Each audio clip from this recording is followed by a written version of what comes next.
चलिए जानते हैं आज देश और दुनिया की सिलेक्टेड काम की और महत्वपूर्ण 25 बड़ी खबरों को सिर्फ 10 मिनट में। पर अभी तक आपने इस वीडियो को लाइक नहीं किया है तो लाइक कर दें और इस चैनल को सब्सक्राइब भी कर लीजिए।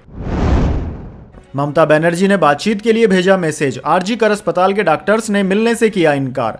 जी हां दोस्तों, पश्चिम बंगाल की मुख्यमंत्री ममता बनर्जी ने मंगलवार को आरजी कर मेडिकल कॉलेज मामले पर गतिरोध को हल करने के लिए आंदोलनकारी जूनियर डॉक्टर्स को राज्य सचिवालय में बैठक के लिए आमंत्रित किया था। इसके साथ ही आधिकारिक न बनना से पश्चिम के जूनियर डॉक्टरों को ईमेल में शामिल करने के लिए भी कहा है। जूनियर डॉक्टरों ने इसे आपत्तिजनक ईमेल करार दिया है और उन्हें सीधे मिलने से इनकार कर दिया। चलिए दोस्तों जान लेते हैं अगली खबर। मणिपुर में राजभवन जा रहे छात्रों की सुरक्षा बलों से हो गई झड़प। प्रदर्शनकारियों ने आरएफ पर लोहे के छर्रे दागे। 2 जिलों में कर्फ्यू, राज्य में 6 दिन इंटरनेट बंद रहेगा।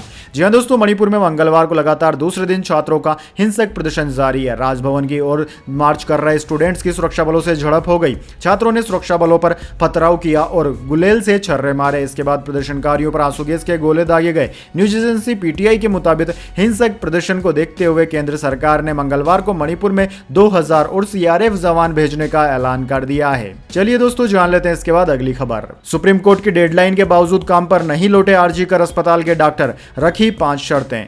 जी हां दोस्तों, आपने बिल्कुल सही सुना। कोलकाता के आरजी कर मेडिकल कॉलेज में जूनियर डॉक्टर के साथ रेप और हत्या के मामले को लेकर पिछले कई दिनों से डॉक्टरों का विरोध प्रदर्शन लगातार जारी है। इसी बीच दोस्तों, कोलकाता के आरजी कर अस्पताल के डॉक्टर सुप्रीम कोर्ट की डेडलाइन के बावजूद काम पर नहीं लौटे। उन्होंने सुप्रीम कोर्ट की बात भी नहीं सुनी। साथ ही डॉक्टरों ने कोलकाता में स्वास्थ्य भवन के पास विरोध प्रदर्शन किया। इस दौरान उन्होंने 5 शर्तें भी रखी। वो कौन सी शर्तें हैं जो कि डॉक्टरों ने रखी है सरकार के सामने, जान लेते हैं। पहली है बंगाल के स्वास्थ्य सचिव का इस्तीफा। दूसरी, स्वास्थ्य शिक्षा निर्देशक डीएचई का भी इस्तीफा। तीसरी है कोलकाता पुलिस कमिश्नर का इस्तीफा। चौथी है पश्चिम बंगाल के हर मेडिकल कॉलेज में पेशेंट सर्विस शुरू करना। और 5वीं, अस्पतालों में सीसीटीवी कैमरा लगवाना। मरीजों की सेवाओं में सुधार भी इसमें शामिल है। वैसे दोस्तों, आपको क्या लगता है इनमें से ऐसी कौन सी शर्तें जो कि मानी नहीं जा सकती? कमेंट बॉक्स में जरूर बताएं। चलिए जान लेते हैं अगली खबर। भाजपा विधायकों ने राष्ट्रपति को लिखा पत्र, केजरीवाल सरकार को बर्खास्त करें, वह जेल से सरकार चला रहे हैं। प्रेसिडेंट ऑफिस ने लेटर गृह मंत्रालय को भेज दिया। जी हां दोस्तों, दिल्ली में बीजेपी विधायकों ने राष्ट्रपति द्रौपदी मुर्मू को लेटर लिखकर केजरीवाल सरकार को बर्खास्त करने की मांग की है। इस चिट्ठी को राष्ट्रपति कार्यालय ने गृह मंत्रालय के पास भेज दिया है। लेटर में लिखा गया है कि दिल्ली के मुख्यमंत्री अरविंद केजरीवाल जेल में, ऐसे में सरकार से जुड़े कई अहम काम अटके हुए हैं, फाइलों पर साइन नहीं हो पा रहे हैं। दोस्तों, इस लेटर में विधानसभा में विपक्ष के नेता विजेंद्र गुप्ता समेत 7 अन्य विधायकों के अलावा एक पूर्व विधायक के भी साइन है। वैसे दोस्तों, आपको क्या लगता है, क्या दिल्ली में राष्ट्रपति शासन लगा देना चाहिए या नहीं? कमेंट बॉक्स में अपनी राय जरूर दीजिए। चलिए जान लेते हैं अगली खबर। बीजेपी के ज्ञापन पर भड़की आम आदमी पार्टी, आतिशी बोली आप सरकार को गिराने की साजिश कर रही है भाजपा। जी हां दोस्तों, आम आदमी पार्टी के वरिष्ठ नेता और मंत्री आतिशी ने मंगलवार को भारतीय जनता पार्टी पर दिल्ली में राष्ट्रपति शासन लगाकर अरविंद केजरीवाल के नेतृत्व वाली सरकार को पिछले दरवाजे से गिराने की साजिश रचने का आरोप लगाया। यह आरोप ऐसे समय लगाया गया है जब एक दिन पहले ही राष्ट्रपति सचिवालय ने विपक्षी दल भाजपा के एक ज्ञापन को गृह मंत्रालय के पास उचित ध्यान देने के लिए भेज दिया है। ज्ञापन में कहा गया है कि दिल्ली संवैधानिक संकट का सामना कर रही है। आतिशी ने कहा कि अगर केजरीवाल सरकार को गिराया गया तो दिल्ली वासी आगामी विधानसभा चुनाव में भाजपा को 0 सीट देकर करारा जवाब देंगे। चलिए दोस्तों जान लेते हैं अगली खबर। शिमला मस्जिद विवाद, विरोध प्रदर्शन पर रोक के साथ इलाके में धारा 163 लागू, प्रशासन ने की शांति बनाए रखने की अपील।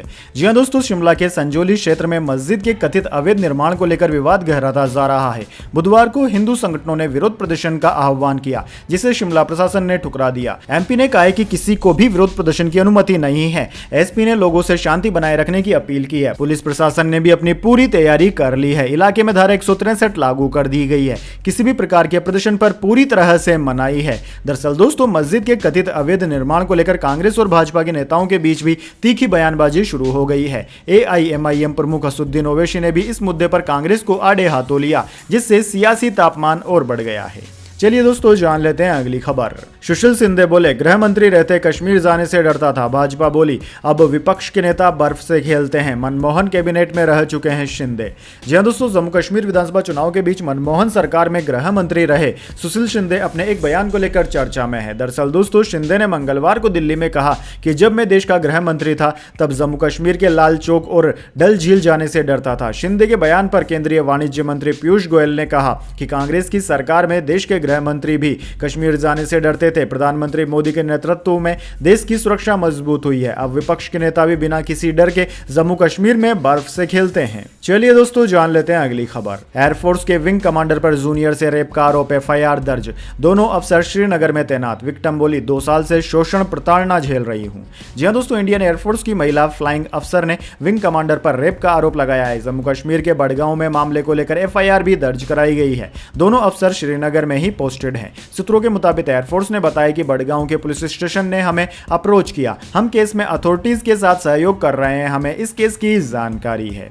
चलिए दोस्तों जान लेते हैं अगली खबर। देश का मानसून ट्रैकर उत्तराखंड में लैंडस्लाइड, 5 तीर्थ यात्रियों की मौत, इनमें 3 मध्य प्रदेश के। 25 राज्यों में भारी बारिश का अलर्ट। दरअसल दोस्तों उत्तराखंड के रुद्रप्रयाग में केदारनाथ जाने वाले रास्ते पर सोमवार रात लैंडस्लाइड हुई। मलबे में दबकर 5 तीर्थ यात्रियों की मौत भी हो गई, जबकि कई यात्री घायल हैं। SDRF ने मंगलवार सुबह मलबे से शवों को निकाला। वहीं दोस्तों दूसरी तरफ छत्तीसगढ़ के कई जिलों में मंगलवार सुबह से तेज बारिश जारी है। रायपुर, सुकमा, बीजापुर में बाढ़ जैसे हालात हैं। नदियां उफान पर है। सुकमा में NH30 और बीजापुर में NH63 डूब गए। छत्तीसगढ़ का महाराष्ट्र, ओडिशा, आंध्र प्रदेश और तेलंगाना से संपर्क भी टूट गया है।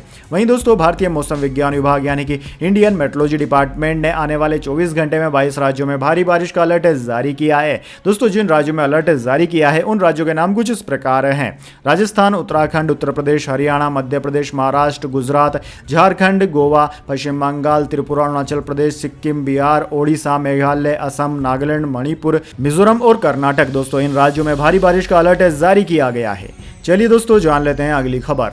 महाराष्ट्र में सीट बंटवारे पर NDA में चर्चा। भाजपा 140 से 150 सीटों पर लड़ सकती है। शिवसेना 80, अजीत पवार को 55 सीटें मिल सकती है।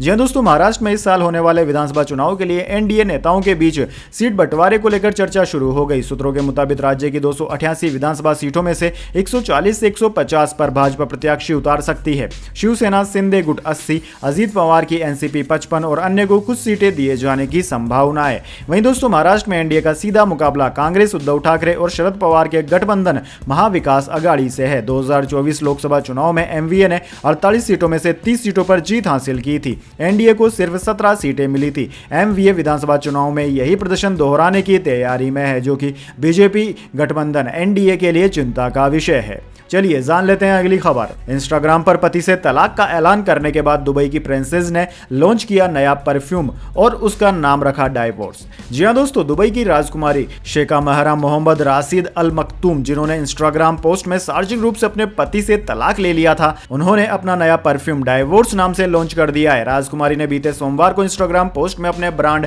महरा M1 के तहत परफ्यूम का टीजर भी शेयर किया, जिसे सोशल मीडिया पर तहलका मचा दिया है। चलिए दोस्तों जान लेते हैं अगली खबर। राहुल गांधी ने बताया आरक्षण कब खत्म होगा। अमेरिका में बोले दलितों को 100 रुपए में से 5 रुपए मिलते हैं। मायावती बोली यह आरक्षण छीनने की साजिश है। जी हां दोस्तों, अमेरिका दौरे पर पहुंचे राहुल गांधी ने मंगलवार को आरक्षण पर बयान दिया। उन्होंने कहा कि कांग्रेस तभी आरक्षण खत्म करने के बारे में सोचेगी जब देश में सभी को समान अवसर मिलने लगेंगे। फिलहाल भारत में ऐसी स्थिति नहीं है। दरअसल दोस्तों, वाशिंगटन DC के जॉर्ज टाउन यूनिवर्सिटी में राहुल गांधी से पूछा गया था कि भारत में आरक्षण कब तक चलेगा। इसके जवाब में उन्होंने यह बातें कही। इसके बाद भारत में मायावती ने उनके बयान की निंदा की है। उन्होंने कहा है कि राहुल के नाटक से सतर्क रहें, वे आरक्षण को खत्म करने की साजिश में जुटे हैं। चलिए दोस्तों जान लेते हैं अगली खबर। सरकार का बड़ा ऐलान, अब नेशनल हाईवे पर बिना टोल दिए कर सकेंगे 20 किलोमीटर तक का सफर। जी हां दोस्तों, टोल रोड पर निजी वाहन मालिकों के लिए जल्द ही परेशानी कम हो सकती है। दरअसल दोस्तों, सड़क परिवहन और राजमार्ग मंत्रालय ने निजी वाहन मालिकों के लिए यात्रा को आसान बनाने के उद्देश्य से एक नए टोल सिस्टम की शुरुआत की है। नए सिस्टम के तहत अगर आप नेशनल हाईवे या एक्सप्रेस वे पर 20 किलोमीटर तक की यात्रा करते हैं तो आपको टोल का भुगतान नहीं करना पड़ेगा। हालांकि इसके लिए आपके वाहन में ग्लोबल नेविगेशन सैटेलाइट सिस्टम होना जरूरी है।